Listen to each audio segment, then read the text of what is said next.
In this video, I will show you 5 reasons why you have been trying to start that business but you have never been able to do so. There are a lot of you have the intention to start a certain business. You've been thinking about it for years. But have you ever sat down and thought about why you have never been able to achieve that dream?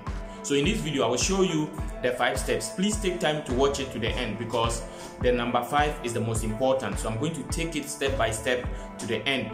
Maybe your problem, and most of you, it's not just one of them, it's an aggregate of factors that come together to control you. That is the reason why you've never been able to start that business you want to actually start. So I'm going to take you through all the 5 reasons, so take time to watch it to the end. And before I continue, please subscribe to this channel, turn on the notification bell and like this video for other more powerful videos.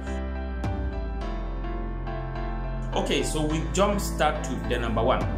Okay, the number 1 reason why you have been trying to start that business but you haven't been able to start is start small.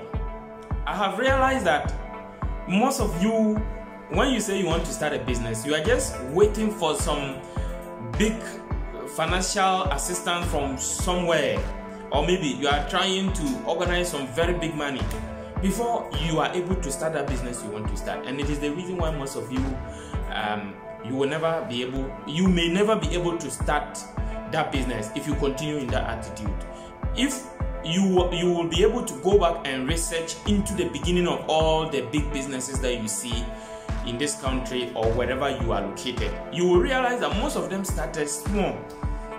Most of them started very, very, very small. Where they started, if you were there to see where they started, you will never believe they will be at where they are today.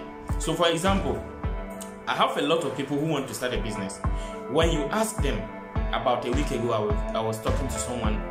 The person was actually having a discussion with me that he wants to start a business, but he wants to open a certain shop, but he's looking for a certain amount of money to start. Then I went to ponder and go further, asking the person several questions, and I realized that what the person was waiting for and where the amount of money he's waiting to get before he will start, with that amount of money, then with that kind of expectation, he will never be able to start, because I realized that it will take him several years to be able to gather that money or to get someone. He said he wants to start a business, he had the business idea, but no one is actually supporting him. I don't dispute the fact that there are certain type of businesses that you need people to support you to start. But to be frank with you, most of the people, what you actually need is to start small. Start small with the little that you can get. So for example, the person is saying that he's looking for 10,000 Ghana cedis to go and buy the goods to come and start.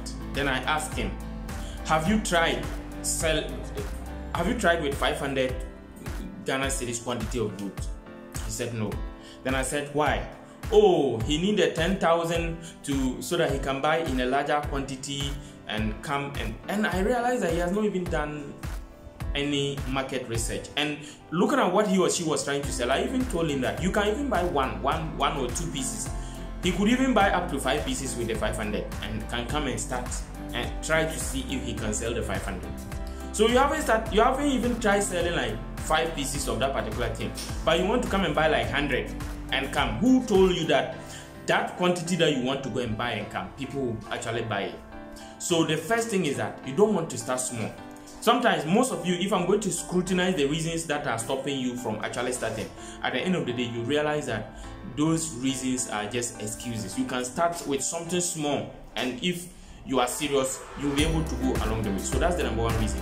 Number 2, you fear to fail. You are afraid to fail. Yeah, most of us, in one way or the other, if you want, ask any successful entrepreneur, they have failed along the way. No one just starts and everything goes smoothly and they start with their first idea and succeed. Most people, they will do a lot of trials and fail. And for me, my philosophy is that failure is the stepping stone to success. Anytime you fail, you are one step closer to success. When you fail, you have learned one particular method that actually doesn't work, so that you know other ways. You will try other ways that possibly can work. So if you don't try, how will you even know that this particular method I want to use will not work? So you have to try.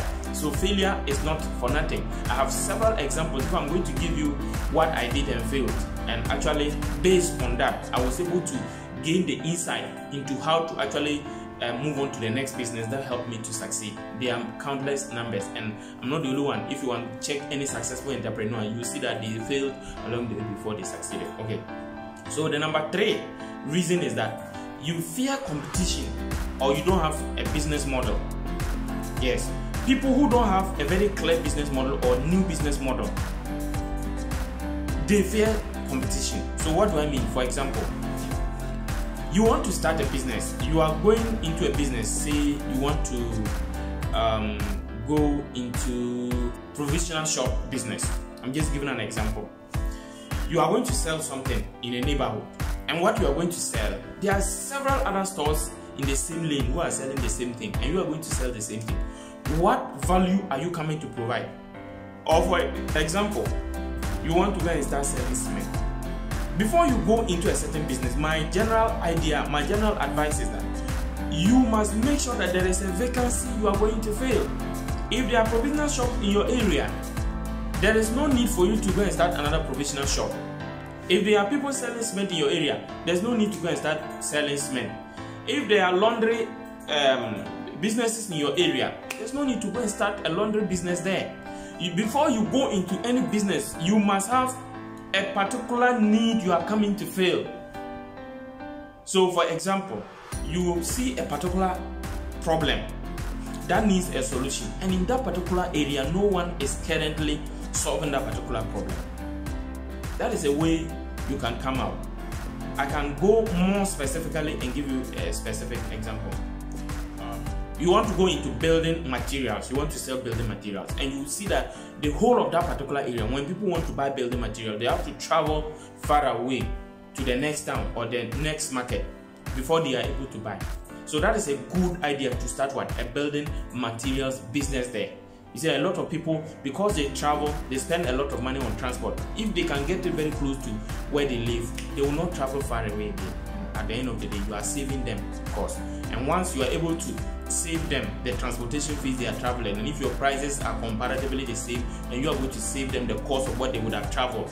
If they compare buying from you against buying from the next town or going to the market far away, and they see that buying from you will be cheaper, they will of course buy from you. So that is a solution to a problem you are fixing. So that is an example. So at least you are filling a need. So make sure that you have a business model, you have a business plan, you are filling a particular gap in the market. If there's no gap to fill, or if people are selling a certain type of good in the market, then you come and join them and say you are doing business.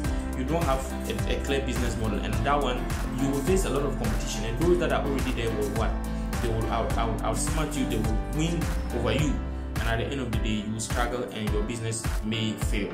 Okay, so we go to the 4th one. The 4th one, you are afraid to sell, or you don't know how to sell. You see, the core thing about business or entrepreneurship is what? The ability to sell. You can have the best products in the world, but if you don't know how to sell, your business, your products are going to be stuck there. You are not able to sell, you cannot make profit, you can't go and produce or buy more again to come and sell. So if you don't know how to sell, then you will not be able, you will be afraid to start that business. So what I will advise is that you have to learn how to sell. There are a lot of books on selling, there are a lot of videos on selling. You can learn from experts who know how to sell. Build your skills in selling, and once you know how to sell, it will not be a fear, you will not be afraid again to start something. Okay, so that's the 4th one. So the 5th one, most of you think that it is too late to start. And yes, I agree that in the journey of entrepreneurship, when you grow older, the ability to take risks is reducing. But I will also let you know that there are people who started in even their 50s or their 60s. The most popular example we normally can remember is Colonel Sanders, who started KFC at the age of 65. He failed in almost every venture he started before that time, and no one believed he would make it again. But here is the case, he started it within 2 years. KFC became a multi-million-dollar company, and it started growing across the whole world. And today, as I speak to you, we all can remember KFC, or at least one way or the other we've heard of KFC. If he thought it was too late to start, he wouldn't have been able to build a successful company like KFC. There are a lot of other businesses that you can talk about. What I want to let you know is that there is no expiry date to your dreams. So you can start at any time. As long as there is life, there is hope for you. You can make it, and don't let anyone deceive you that it is too late to start. Just believe in yourself and start, and at the end of the day, you have a higher chance of making it. Even if you fail, go and try again and try again and try again. When you fail to an extent, you realize that no, the success will say, oh, this one you really actually deserve it. I believe when you follow all these procedures and you learn how to avoid them, you can start that business you have been trying to start. If you haven't subscribed to this channel up to this time, please, I am reminding you to subscribe, to turn on the notification bell, and like this video for other more powerful videos. Once again, thank you for watching. See you in the next video. Bye bye.